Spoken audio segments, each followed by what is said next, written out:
Good afternoon, everyone. This is Julia Kent with the Council of Graduate Schools. Welcome to our webinar, Making Sense of Data from the CGS International Graduate Admissions Survey. Our speaker today will be Hiranao Okahana, Assistant Vice President of Research and Policy Analysis at CGS. And in a moment we'll get started, but I will talk a little bit about the plan for the day first, and also give you some tips for troubleshooting if you have trouble with the webinar. So our presentation today will last about 25 minutes, and the webinar recording and slides will be emailed to all participants after the website and posted on the CGS website. You can submit any questions through the GoToWebinar control panel on your screen. We won't be able to hear you today, so if you want to submit a question or a comment, you can do that online. If you have any technical issues, you can do that. You can take care of them by following the link on your screen. If you're having trouble hearing the webinar, you can switch to a different connection. We recommend telephone if you're having trouble with the mic and speakers on your computer. And if you have trouble with the telephone connection, you can click Problems Dialing In, and you'll get an alternate phone number to dial. So before we begin, I am going to hand it over to CGS's President, Suzanne Ortega, who is going to say a few words. Good afternoon, colleagues. We know there's a lot of uncertainty about application and enrollment trends of international students at your universities, and thus this webinar is timely. While unfortunately we don't yet have national data on international applications for this fall 2017, we can tell you about patterns from this academic year. We see this webinar as an opportunity for dialogue with our members, so we really want to hear what you are experiencing on your campuses with respect to the national trends. Any information that you can help us as we attempt to interpret national data. So again, welcome. We're glad you're with us. We expect to learn as much from you as perhaps you will learn from us. And I will now pass the presentation over to Hiro Okahana. Thank you, Suzanne, and thank you everybody for tuning in to this CGS webinar about the CGS International Graduate Admission Survey. So just a little bit about the survey. This survey is conducted annually by Council of Graduate Schools since 2004 as a response to the sustaining interest of the graduate education community in international admissions. And the scope of this survey is to report final application count, numbers of offers of admission, first-time enrollment, and total enrollment of international graduate students in the United States for each fall admission cycle. The data I'm going to be talking about today reflects the data from fall 2016 admission cycle. So these are the applications submitted sometime late fall 2015 and the winter, spring of 2016, and offers of admissions are likely made sometime late spring of 2016, and the students were matriculated in for fall semester of 2016. And the data was collected late September to late October last year. The 2016 survey is largely the same as the one from the year before, with a slight exception. For 2016 survey, we added 2 new countries of origin for the data collection instruments, and we collected the data for the number of international graduate applications and the students coming from Japan and Iran. The survey was circulated to all CGS member institutions based in the United States, as well as the member institutions of 4 of CGS regional affiliates. And a total of 392 institutions, or 53% responded to the 2016 survey.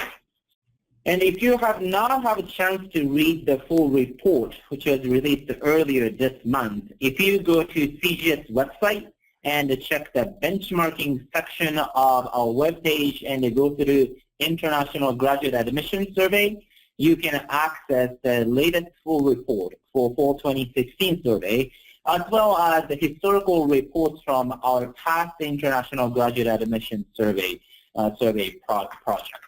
And we have the PDF version available there. And before I go into the details about the survey findings, I want to extend some special thanks to the people who worked on this project. Kiona Feaster, Kate Stone, and Kathleen Hazelrig from our office had a substantial role in crafting this report, as well as Suzanne Ortega, Beth Bielman, and Julia Kent contributed to the shaping the final draft. And also, I'd like to thank the CGS Committee on Research and Information Services for the feedback and the support they give to this survey project. And this CGS Committee on Research and Information Services is a volunteer committee of CGS member deans, and we take about 3 or 4 members each year as new members to term out the previous members. So if you're interested in volunteer, please contact the CGS for more details. And then finally, and most importantly, much gratitude and appreciation goes to all the institutions who completed this survey this year as well as the previous years. I know that many people worked on this project, and some of you are listening in, and many thanks for your contribution in making this survey project the robust one and the most informative source.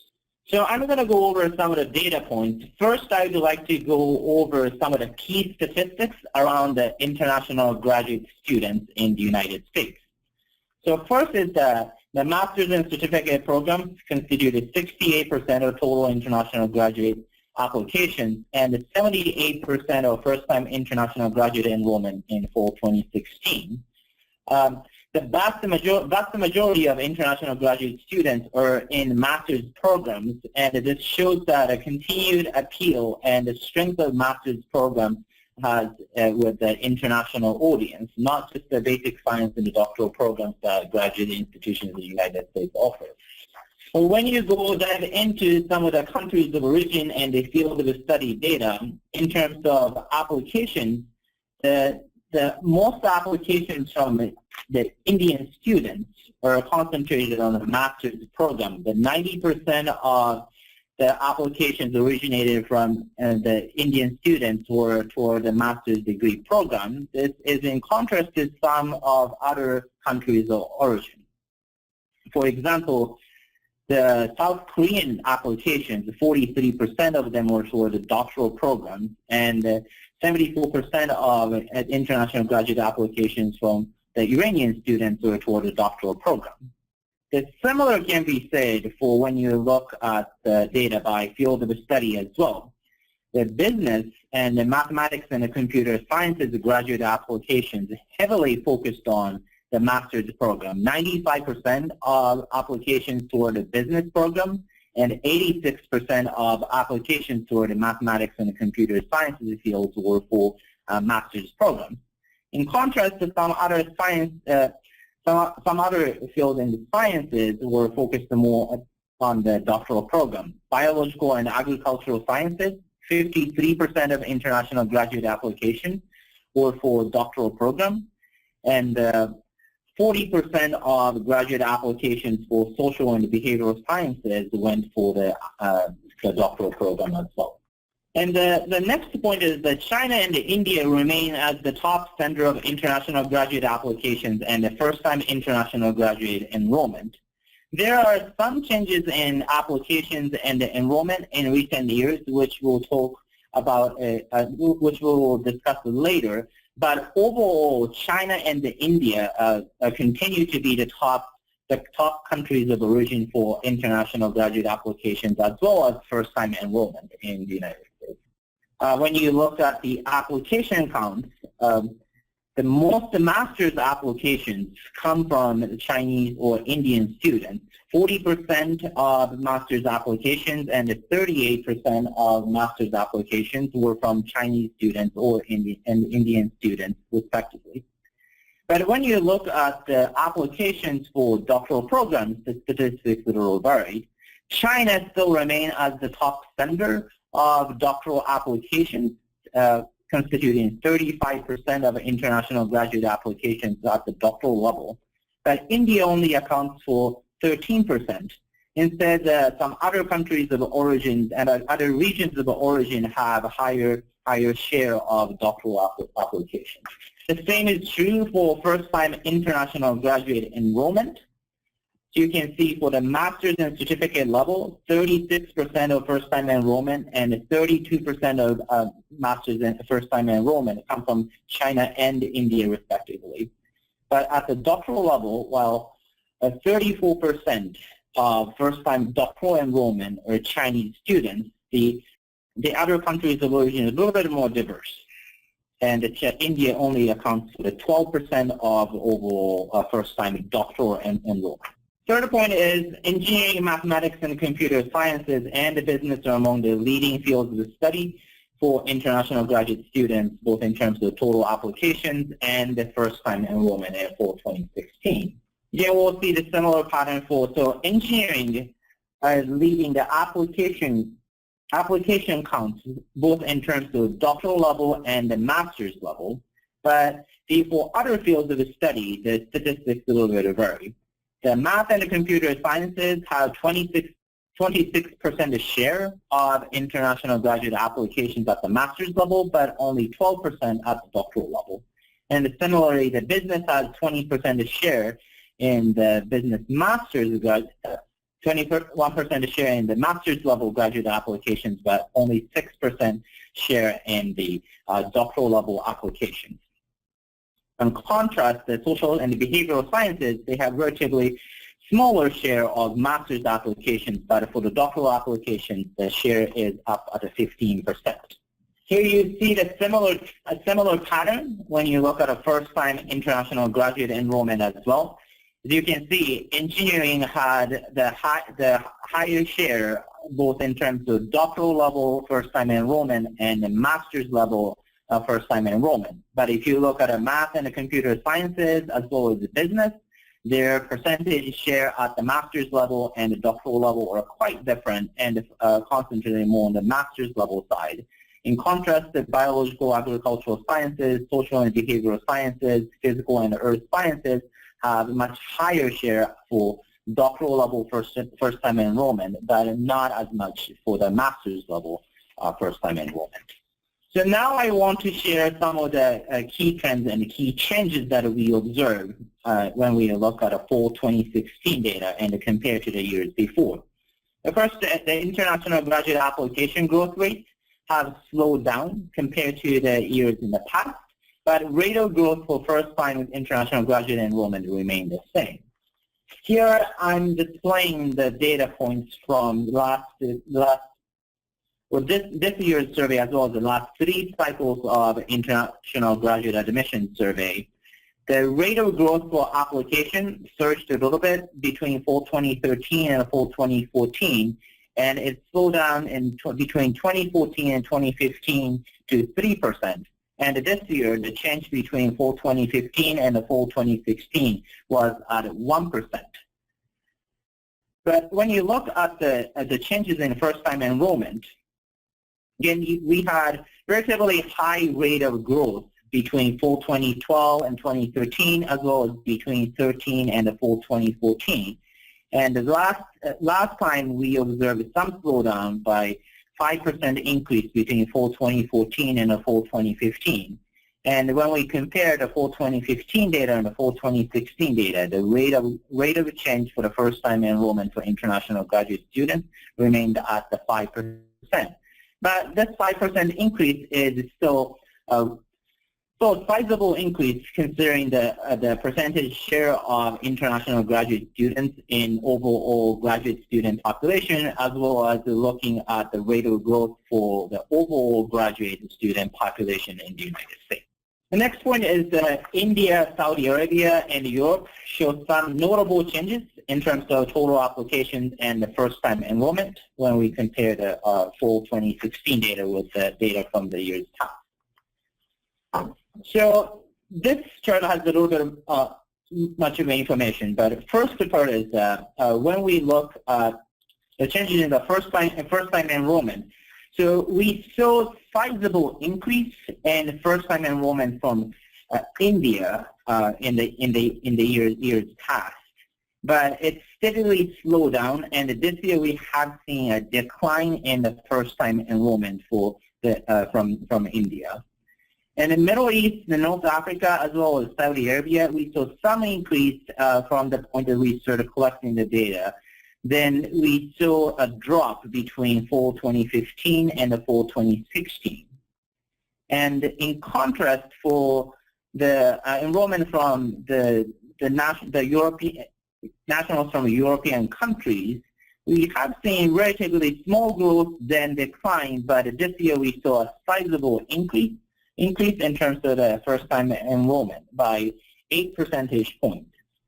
Again, so some of these data points, particularly on the Middle East, North Africa, Saudi Arabia, and Europe, is really we are looking at the change in 1 year to the other year, so we cannot quite make a trend out of it. And it's just something that we should continue to observe. But in terms of India, you may be wondering that it's a pattern of slowing down and now decline, and what that might mean for the future.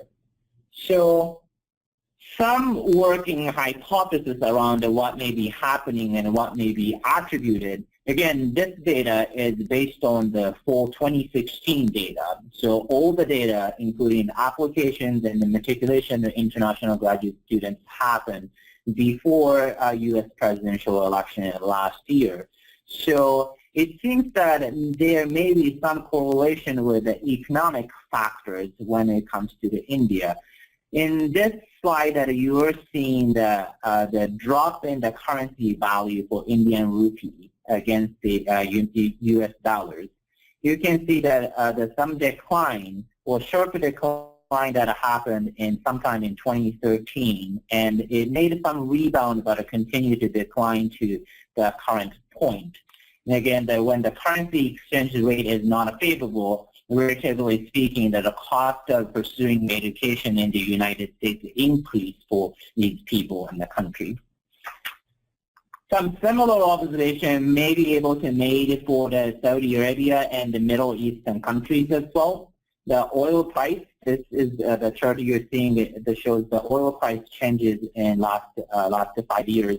You can see that between 2014 and 2015, there has been a sharp drop in the crude oil price, and it has not recovered to the level in the past years at this point. So again, the economic factors may be driving some of the changes in application trend as well as the enrollment trend of international graduate students from these countries.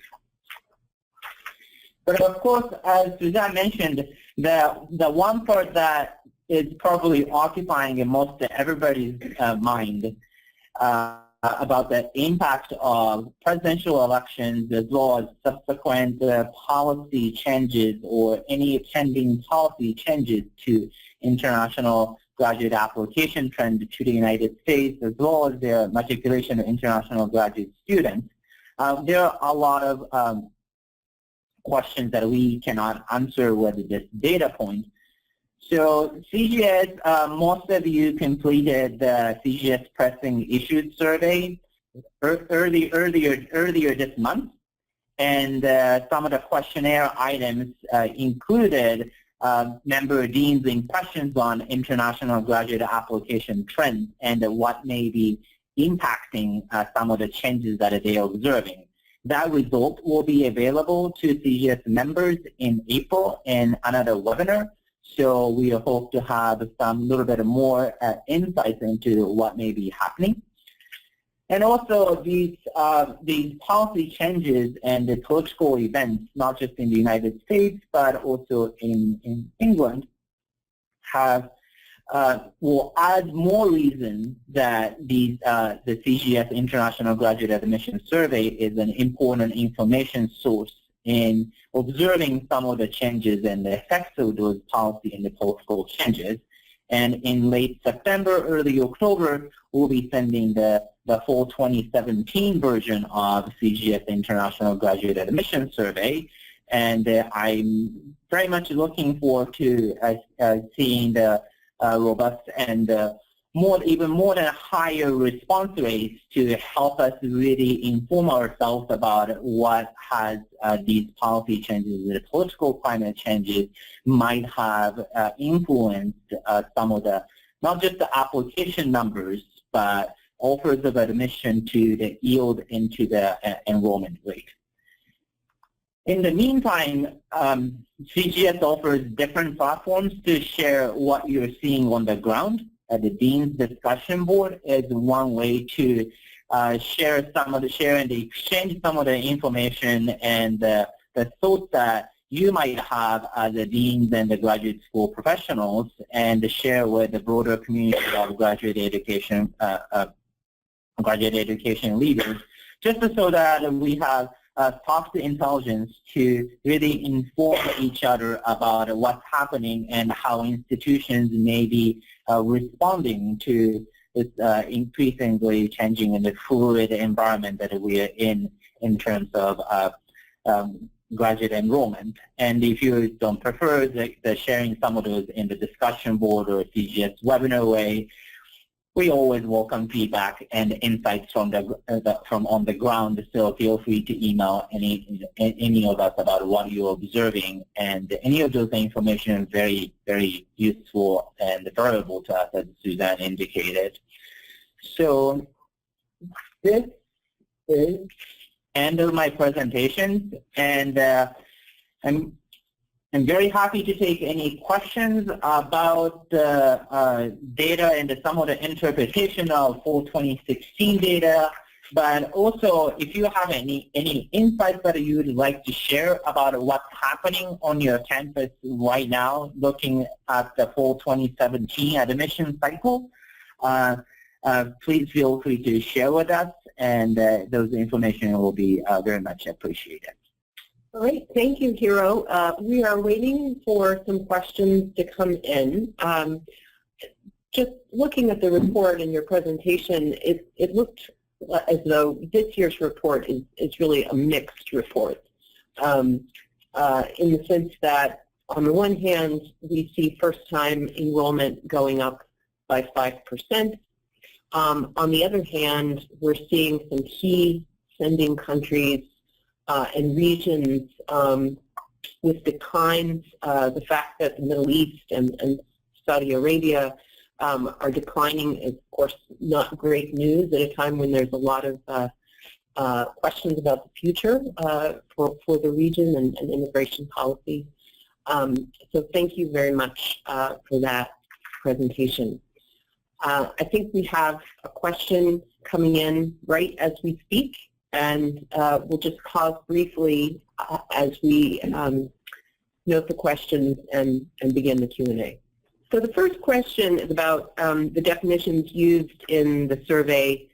Can you define first-year graduate students? Does that mean first time in the U.S. or first time in our institution? So first time at the institution for any graduate program is the definition we are going for the first time student. So these students may have received their undergraduate degree at U.S. institutions and decide to stay and pursue graduate education in some other institutions, the same institutions as well. So not the first time in the United States. All right, thank you. The next question is, are there any data regarding funding, particularly for master's students? Does the survey collect data on source of funding? For the survey, we only asked the aggregated level enrollment data, enrollment and applications and offers of admission data by field of study and country regions and such the country of origins, and we do not ask the funding status and funding support for international graduate students in this. The next question is, why is it that masters and certificates are grouped together? Is there any value in breaking out degrees and non-degrees? So that definition question actually outdates my service to the CGS. But I think that increasingly we are seeing the certificates and other badges and other non-degree programs at the graduate level. I think it warrants to explore that possibility in collecting and separating the master's level and the certificate. Of course, that means additional data points for you all to collect and report to us, but I think there's something that we should discuss, the potential value in disaggregating. The next question is a comment, and I just want to stress that we do welcome comments. And it is, for the current application year, my university has seen a substantial drop in international applications to engineering, a trend that began in applications received in 2013 to 2014. The decrease has been in both master's and PhD applications. So I guess maybe this is a request for a comment on that trend. I do want to mention that there was a recent article in Science by Jeff Mervis that actually interviewed a number of engineering deans about this trend. So if you haven't checked that out, I recommend that you do. But Hiro, do you have any comments on that trend?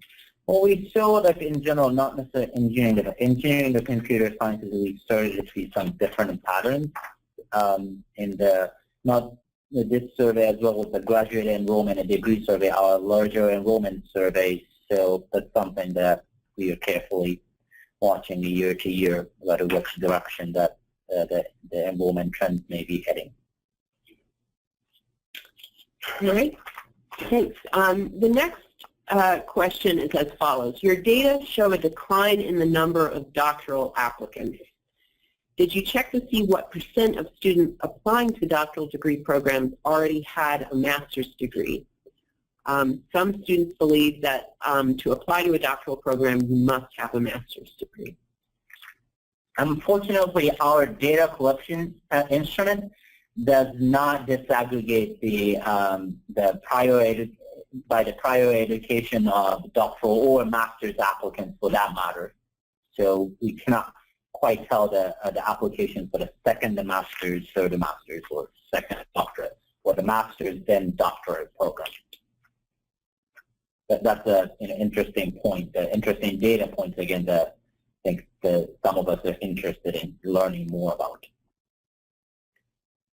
Okay, the next question is, how does CGS determine the countries that it follows with this survey? Why Japan and Iran, for example? So we choose those selected countries of origin in the survey based on some of the top sending countries of origin for international students overall, and these are the countries that we came up with based on some other database that we are looking at.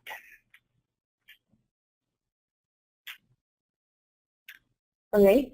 In engineering and computer sciences, the MS degree is an employable degree. And in some science fields, such as physics, there is no master's program. Can you comment on your trends, given that some disciplines have no implicit master's degrees? Yeah, I think the distribution of master's versus doctorate within the field of study is quite reflective of what the labor market needs are, and what credential workforce is looking at, and also the type of the programs that they are offering, and so for example, like a business being heavily focused on master's degree, and a computer science, math being heavily focused on master's degrees. And this is not just international students seeing that pattern, but in overall, it tend to incline toward the more than master's program. Great. This next question I'm going to send over to Suzanne Ortega. It's a question about whether, concerning the regions for which we're seeing declines, we have any insights about whether those students are applying elsewhere in other words, outside the U.S.? Thanks, Julia.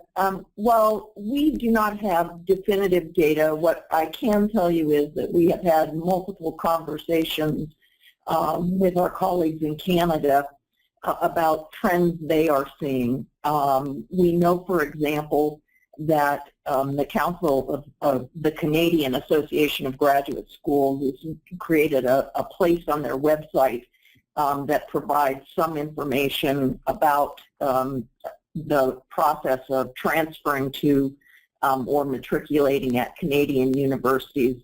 I would point out that they have been in contact with us to try to make sure that the information they provide is accurate and appropriately supportive of both their U.S. colleagues and prospective students.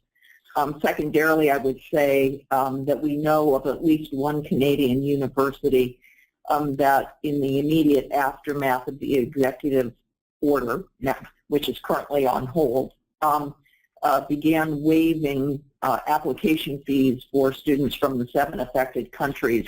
And she reported that within near a week, they had a double-digit increase over the previous year in the number of applicants from the 7 affected countries.